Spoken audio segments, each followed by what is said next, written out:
हान्नुभयो मलाई लागेको छैन चुक्यो होला उहाँको के भन्छ निशाना चुक्यो उहाँले हान्नुभयो मलाई लागेन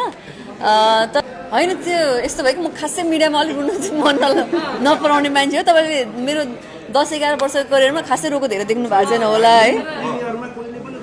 कहिले पनि सटाएर पनि हानिराख्नु भएको छ अनि तपाईँ यत्रो करियरमा भर्खर रुँदै हुनुहुन्छ पहिलो हान्नु भएको छ मलाई लागेको छ नि त कहाँ हान्नुभएछ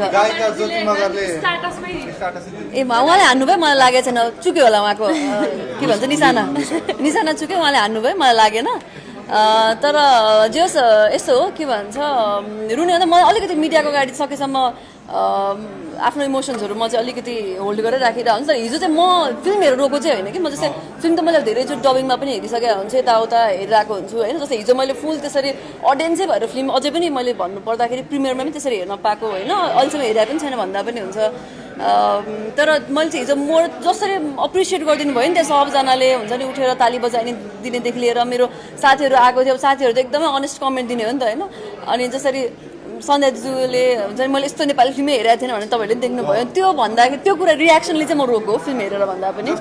लास्ट एक हप्ता एकदम पीडादायी थियो नि त पीडादायी थियो अनि फाइनली प्रिमियर पनि भयो कुरा उताबाट पनि मिल्यो त्यो फिल्म हेरिरहँदा चाहिँ कस्तो फिल भइरहेको थियो हुन्छ नि त्यो गरेको कामलाई कसरी सम्झिराख्नु त्यही हिजो चाहिँ अलिकति हामी खासमा त्यो अलिक भनरेबल भएको भएर पनि म अलिकति इमोसनल भयो होला जस्तो लाग्छ होइन युजली हामी त्यो लास्ट लास्ट डेज जुन भोलि रिलिज छ भने आजको राति 11-12 बजीसम्म हामी यस्तो अक्युपाइड हुन्छौँ होइन ती फिल्मको बारेमा यति धेरै बोलिरहेको हुन्छौँ खासै त्यो फिल्मलाई लिएर त्यति हामी सोच्न पाउँदैनौँ अनि त्यति धेरै नर्भस भनेर भन्नुहुन्छ तर त्यो पनि फिल गर्नु नर्भसनेसै फिल गर्न पाउँदैनौँ तर यो चाहिँ फर्स्ट एक्सपिरियन्स भयो कि सिनेमाको लास्ट विक चाहिँ सबैभन्दा धेरै बोल्नुपर्ने टाइममा सबैभन्दा कम बोल्न पाइने टाइम पर्थ्यो कि हाम्रो लागि चाहिँ अनफर्चुनेटली होइन सो त्यही भएर पनि फिल्मको बारेमा प्रचार प्रसार गर्न पाइएन अल अफ अ सडन अदालतबाट तपाईँको आदेश आउने बित्तिकै फिल्म रिलिज गर्नु पऱ्यो फेरि हामीसँग अरू अप्सन पनि थिएन डे अब वेन्सडे